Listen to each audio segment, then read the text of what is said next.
नमस्कार विद्यार्थी मित्रांनो, स्वागत आहे तुमचं SK MPSC अकॅडमी या आपल्या यूट्यूब चॅनलमध्ये। आज दिनांक 4 एप्रिल 2024 वार आहे गुरुवार। तुमच्यासाठी घेऊन आलो आहे संपूर्ण लोकसत्ता वृत्तपत्र विश्लेषण। तर आज या ठिकाणी आपण जे काही महत्त्वाचे न्यूज आहे त्यामध्ये गोल्ड, भूकंप, व्यग्र प्रकल्प आणि जे काही इतरही MCQ क्वेश्चन जे की स्पर्धा परीक्षा दृष्टिकोनातून आपल्यासाठी महत्त्वाचे आहेत त्यांना या ठिकाणी आपण MCQ क्वेश्चनच्या माध्यमातून समजून घेण्याचा प्रयत्न करणार आहोत। चला तर जी काही आजची आपली डिस्कशन आहे तिला या ठिकाणी आता आपण सुरुवात करूया। मित्रांनो, या ठिकाणी आजची जी आपली पहिली न्यूज आहे ती गोल्डवर आधारित आहे। सरळ न्यूज पाहूया। पाडव्याच्या आधीच सोने 72,000वर, अशा प्रकारची न्यूज लोकसत्ता पेज क्रमांक 1 वर तुम्हाला दिसून जाईल। या ठिकाणी अलीकडील काळामध्ये जे काही सोन्याचे दर आहेत त्यामध्ये चांगल्या प्रकारची तेजी आलेली आपल्याला दिसत आहे आणि येणाऱ्या काळामध्येही ही तेजी ॲज इट इज राहील अशा प्रकारचा एक अंदाज त्या ठिकाणी वर्तवण्यात आलेला आहे। जगामध्ये सोने हा एक मौल्यवान धातू म्हणून गणला जातो आणि या धातूची मागणी जागतिक स्तरावर मोठ्या प्रमाणावर असल्या कारणाने या ठिकाणी सोन्याचे भाव अशा प्रकारे जास्त असलेले आपल्याला दिसतात। तर या ठिकाणी सरळ सोन्यावर आधारित जे काही स्पर्धा परीक्षा दृष्टिकोनातून महत्त्वाचे क्वेश्चन आहेत ते क्वेश्चन पाहूया। यामध्ये प्रश्न क्रमांक 1, सोन्याचे रासायनिक चिन्ह काय आहे, अशा प्रकारचा मित्रांनो या ठिकाणी आपला प्रश्न आहे। ज्यामध्ये पर्याय ए आपल्या समोर आहे AU, पर्याय बी AG, पर्याय सी आपल्या समोर आहे PT आणि शेवटचा पर्याय डी आपल्या समोर आहे FE।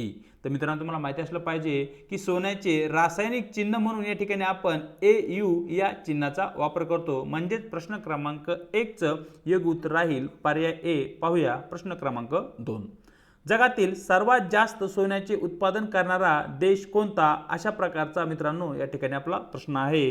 ज्या ठिकाणी पहिला पर्याय ए आपल्या समोर आहे ऑस्ट्रेलिया, बी चीन, C United States of America आणि शेवटचा पर्याय डी आपल्या समोर आहे रशिया। तर मित्रांनो, तुम्हाला माहिती असलं पाहिजे की जगामध्ये सर्वात जास्त सोन्याचं उत्पादन चीन या देशामध्ये होते। म्हणजे प्रश्न क्रमांक 2 चं योग्य उत्तर राहील पर्याय बी।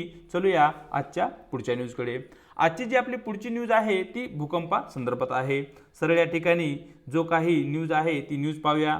तैवानमध्ये शक्तिशाली भूकंप, 9 ठार, अशा प्रकारची न्यूज लोकसत्ता पेज क्रमांक 8 वर तुम्हाला दिसून जाईल। तर या ठिकाणी जो काही भूकंप आहे भारताचा हिमालयाचा एरिया असेल, जपान एरिया असेल किंवा तैवान या भागामध्ये भूकंपाचे वारंवार धक्के आपल्याला जाणवताना दिसतात आणि त्या संदर्भातच्या न्यूज ही आपण वारंवार डिस्कस त्या ठिकाणी केलेल्या आहेत। या ठिकाणी जी न्यूज आहे ती ॲज इट इज आपल्यासाठी महत्त्वाची जरी नसली तरी या ठिकाणी जो काही भूकंप आहे तो भूकंपावर आधारित प्रश्न जिओग्राफी या घटकाच्या अंतर्गत बऱ्याच वेळा विचारण्यात आले आहेत। मग त्यावर आधारित जे काही प्रश्न आहेत ते प्रश्न पाहूया। भूकंपाचे प्राथमिक कारण काय आहे, अशा प्रकारचा मित्रांनो या ठिकाणी आपला प्रश्न आहे। ज्या ठिकाणी पर्याय ए आपल्या समोर आहे ज्वालामुखीचा उद्रेक जर झाला तर त्या ठिकाणी भूकंप होतो। पर्याय बी प्लेट टेक्टोनिक्स आणि भूगर्भीय हालचालीमुळे भूकंप होतो। सी मानवी जे काही क्रियाकल्प आहेत त्यामुळे, म्हणजे मानवी क्रिया म्हणजे काय, रस्ता बांधणे असेल, जमीन बांधणे असेल, धरणाची बांधणे असेल, अशा प्रकारच्या ज्या काही क्रिया मानव जमिनीच्या पृष्ठभागावर करतो त्यामुळे भूकंप होतो, असा पर्याय सी आपल्यासमोर आहे। आणि शेवटचा पर्याय डी आपल्यासमोर आहे हवामानाचा त्रास। म्हणजे अलीकडील काळामध्ये जे काही हवामान बदल झाला आहे यामुळेही भूकंप होत आहेत, अशा प्रकारचा पर्याय डी या ठिकाणी आपल्यासमोर आहे। मग या ठिकाणी आपल्याला सर्वात योग्य उत्तर ओळखायचे आहे आणि जे आहे पर्याय बी प्लेट टेक्टोनिक्स आणि भूगर्भीय हालचालीमुळे या ठिकाणी भूकंप होतो प्रामुख्याने। हे भूकंपाचे प्राथमिक कारण आपल्यासमोर आहे। म्हणजे प्रश्न क्रमांक 3 चं योग्य उत्तर राहील पर्याय बी। पाहूया प्रश्न क्रमांक 4, पृथ्वीच्या आत ज्या ठिकाणी भूकंप होतो त्या ठिकाणाला काय म्हणतात, अशा प्रकारचा या ठिकाणी आपला प्रश्न आहे। ज्या ठिकाणी पर्याय ए केंद्रबिंदू, ज्याला की आपण इपिसेंटर असे म्हणतो, पर्याय बी फोकस, पर्याय सी आपल्यासमोर आहे हायपर सेंटर आणि शेवटचा पर्याय डी आपल्यासमोर आहे भूकंपीय क्षेत्र। तर मित्रांनो, तुम्हाला माहिती असलं पाहिजे की पृथ्वीच्या आतमध्ये म्हणजे भूगर्भामध्ये ज्या ठिकाणी भूकंपाचा उद्रेक होतो किंवा भूकंपाचा उगम होतो त्या ठिकाणाला आपण फोकस पॉइंट असे म्हणतो। म्हणजे प्रश्न क्रमांक 4 चं योग्य उत्तर राहील पर्याय बी। पुढे आपण या ठिकाणी मित्रांनो एका इमेजच्या माध्यमातून या ठिकाणी आपण जो काही भूकंप आहे त्या संदर्भात जे काही महत्त्वाचे पॉईंट आहेत त्यांना या ठिकाणी समजून घेण्याचा प्रयत्न करूया। या ठिकाणी जो फोकस एरिया असतो तो फोकस एरिया म्हणजे ज्या ठिकाणी भूकंपाचा उद्रेक होतो, भूकंपाचा उगम होतो त्याला आपण फोकस पॉईंट म्हणतो। तर जमिनीच्या भूगर्भामध्ये या ठिकाणी तुम्ही पाहू शकताय की हा जो एरिया आहे याला आपण फोकस म्हणतो, म्हणजे या ठिकाणी भूकंपाचा उगम झालेला आहे। वरती या ठिकाणी जी काही भूपृष्ठ आहे किंवा जमिनीचा सरफेसचा एरिया आहे तो सरफेस एरिया तुम्ही पाहू शकता, ज्या ठिकाणी आपण इमारतीची निर्मिती केली आहे, जंगल वगैरे अशा प्रकारचे काही पिक्चर त्या ठिकाणी तुम्हाला देण्यात आलेले आहेत। मग या ठिकाणी या फोकस एरियापासून सर्वात जवळचा जमिनीचा जो काही पृष्ठभागाचा पॉईंट असतो त्याला या ठिकाणी मित्रांनो इपी सेंटर असे म्हणतात। हे जे सर्व पॉईंट आहेत ते आपल्याला स्पर्धा परीक्षा दृष्टिकोनातून आपल्यासाठी महत्त्वाचे आहेत। जेव्हा भूकंपाचा उगम होतो, भूकंपाची निर्मिती होते, तेव्हा काही लहरींची निर्मिती होते। त्यामध्ये एक असते प्रायमरी लहरी ज्याला की आपण प्राथमिक लहरी असे म्हणतो, त्यानंतर असतं सेकंडरी वेव्ह ज्याला की आपण द्वितीय लहरी असे म्हणतो, आणि त्यानंतर नंबर 3 ची एक लहर असते ज्याला की या ठिकाणी आपण सरफेस वेव्ह किंवा भूपृष्ठ लहरी असे म्हणतो। तर या ठिकाणी सर्वप्रथम ज्या लहरींची निर्मिती होते त्यांना आपण प्रायमरी लहरी असे म्हणतो। हाही पॉईंट या ठिकाणी तुम्हाला माहिती असणे आवश्यक आहे। तुम्हाला असा प्रश्न विचारला जाऊ शकतो की जो काही जमिनीचं भूपृष्ठ आहे त्या भूपृष्ठावर सर्वाधिक नुकसान खालीलपैकी कोणत्या लहरीमुळे होते, त्यामध्ये प्रायमरी लहरी विचारलं जाईल, सेकंडरी लहरी विचारलं जाईल आणि जे काही भूपृष्ठ लहरी आहे त्याविषयी विचारलं जाईल। तर मित्रांनो तुम्हाला माहिती असलं पाहिजे की जे काही भूकंप लहरी आहे त्यामध्ये प्रायमरी लहरी, सेकंडरी लहरी यांच्याऐवजी ज्या काही भूपृष्ठ लहरी आहेत यामुळे सर्वात जास्त भौतिक आणि आर्थिक जे काही नुकसान आहे ते या भूपृष्ठ लहरीमुळे होतं। हे जे पॉईंट आहे ते तुम्हाला त्या ठिकाणी माहिती असणं आवश्यक आहे। त्यानंतर जे भूकंपाचं प्राथमिक कारण आपण पाहिलं टेक्टोनिक मूवमेंट किंवा भूगर्भीय हालचालीमुळे भूकंप निर्माण होतो। फॉर एक्झाम्पल हा पूर्णच्या पूर्ण एक जमिनीचा एरिया आहे आणि या एरियाला या ठिकाणी आपण ब्रेक करत आहोत, म्हणजे या ठिकाणी हा जो जमिनीचा भाग आहे याला या ठिकाणी आपण तुकड्यामध्ये विभागले आहे। जेव्हा अशा प्रकारचे जमिनीचे दोन तुकडे एक दुसऱ्याच्या विरुद्ध दिशेने सरकण्यास सुरुवात होते किंवा एक दुसऱ्यापासून दुसरीकडे विरुद्ध दिशेने ते प्रवास करतात किंवा या ठिकाणी या दोन तुकड्यामध्ये वरती किंवा खालती जेव्हा हालचाल होते तर अशा परिस्थितीमध्ये या ठिकाणी भूकंप होण्याची शक्यता असते। आणि आपला हिमालयाचा एरिया असेल, जपानचा एरिया असेल आणि जो काही आपला पॅसिफिक ओशन आहे त्या ओशनमध्ये या ठिकाणी अशा प्रकारच्या दोन प्लेट आहेत की ज्या मूवमेंट करत आहेत, एकमेकाच्या प्रति विरुद्ध दिशेने त्या सरकत आहेत। यामुळे या ठिकाणी मोठ्या प्रमाणावर भूकंप एरिया असलेला आपल्याला दिसतो। याच एरियाला आपण भूकंप प्रवरण क्षेत्र असेही म्हणतो। चलूया आपल्या पुढच्या न्यूजकडे। आपली जी पुढची न्यूज आहे मित्रांनो ती व्याघ्र प्रकल्पासंदर्भात आहे। सरळ न्यूज पाहूया। देशातील सर्वात मोठ्या व्याघ्र प्रकल्पातून महामार्ग जाणार अशा प्रकारची न्यूज लोकसत्ता पेज क्रमांक 8 वर तुम्हाला दिसून जाईल।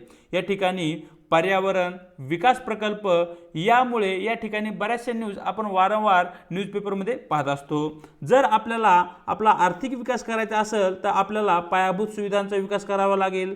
त्याचबरोबर पायाभूत सुविधांचा विकास करत असताना होणारी जी काही पर्यावरणाची अवनती आहे ती अवनतीही या ठिकाणी आपल्याला थांबवावी लागेल। मग या ठिकाणी अशा संदर्भात ती न्यूज आहे। सरळ या ठिकाणी या न्यूजला आधारित जे काही प्रश्न आहेत ते प्रश्न पाहूया। प्रोजेक्ट टायगर अंतर्गत स्थापन झालेला पहिला व्याघ्र प्रकल्प कोणता, अशा प्रकारचा मित्रांनो या ठिकाणी आपला प्रश्न आहे। ज्या ठिकाणी पर्याय ए आपल्या समोर आहे जिम कार्बोटा व्याघ्र प्रकल्प, बी बांदीपूर व्याघ्र प्रकल्प, सी रणथंबोर व्याघ्र प्रकल्प, डी आपल्या समोर आहे सरिस्का व्याघ्र प्रकल्प। तर मित्रांनो तुम्हाला माहिती असलं पाहिजे की आपल्या भारतातील प्रोजेक्ट टायगर अंतर्गत स्थापन झालेला पहिला व्याघ्र प्रकल्प पर्याय ए जिम कॉर्बेटा व्याघ्र प्रकल्प आहे, जो की या ठिकाणी उत्तराखंड या राज्यामध्ये तो निर्माण करण्यात आला होता।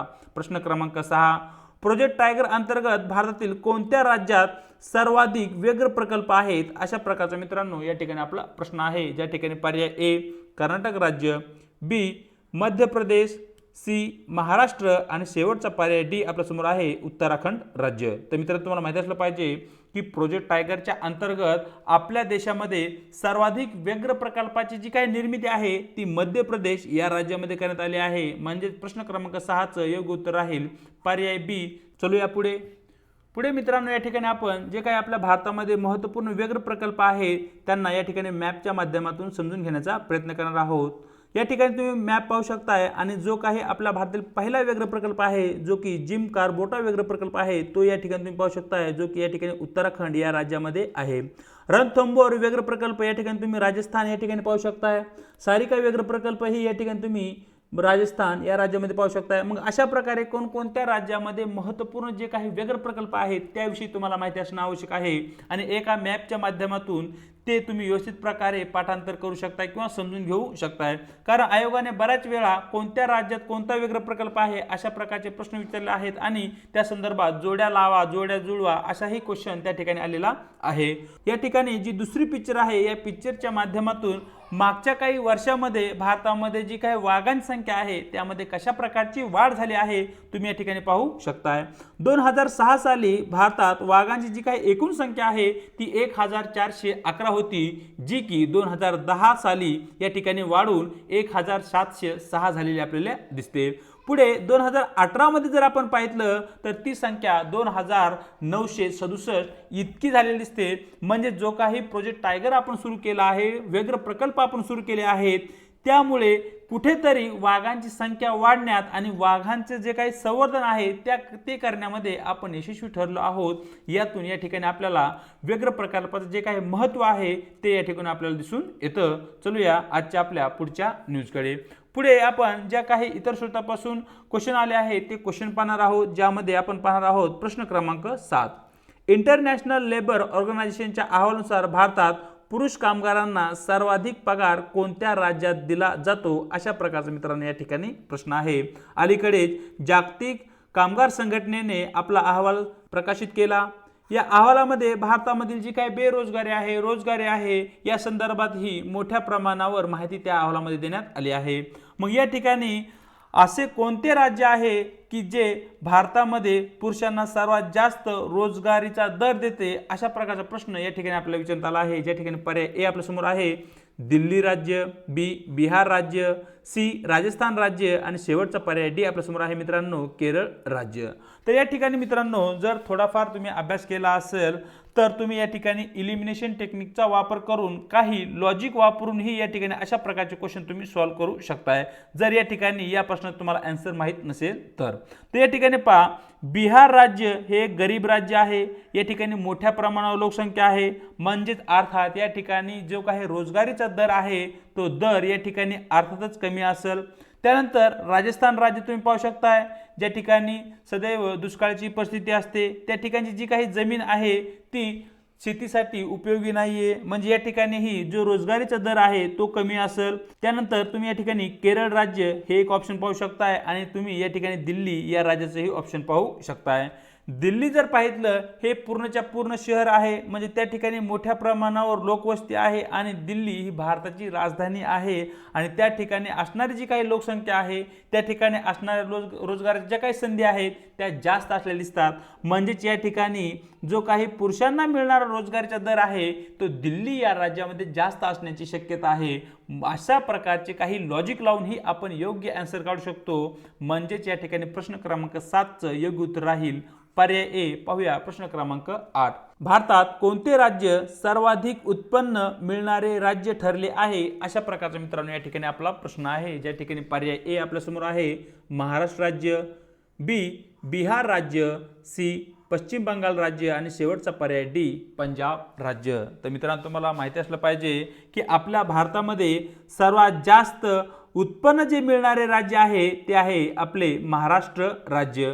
कारण महाराष्ट्र राज्य हे औद्योगिकदृष्ट्या एक प्रगत राज्य आहे। या ठिकाणी मोठ्या प्रमाणावर उद्योग व्यवसाय निर्माण झाले आहेत आणि त्याचबरोबर या ठिकाणी ज्या काही पायाभूत सुविधा आहेत ज्या की औद्योगिक विकासासाठी महत्त्वपूर्ण असतात त्या पायाभूत सुविधांचाही विकास झाला आहे। या पायाभूत सुविधामध्ये रस्ते असतील, रेल्वे असेल, विमान असेल, वीज असेल, धरण असेल अशा प्रकारच्या काही पायाभूत सुविधा आहेत त्या महाराष्ट्रामध्ये मोठ्या प्रमाणावर आहे आणि एक कुशल कामगार वर्गही या ठिकाणी तुम्हाला आढळू शकतो। या सर्व कारणामुळे आपल्या देशामध्ये सर्वात जास्त उत्पन्न कमावणारे जे काही राज्य आहे ते आहे महाराष्ट्र राज्य।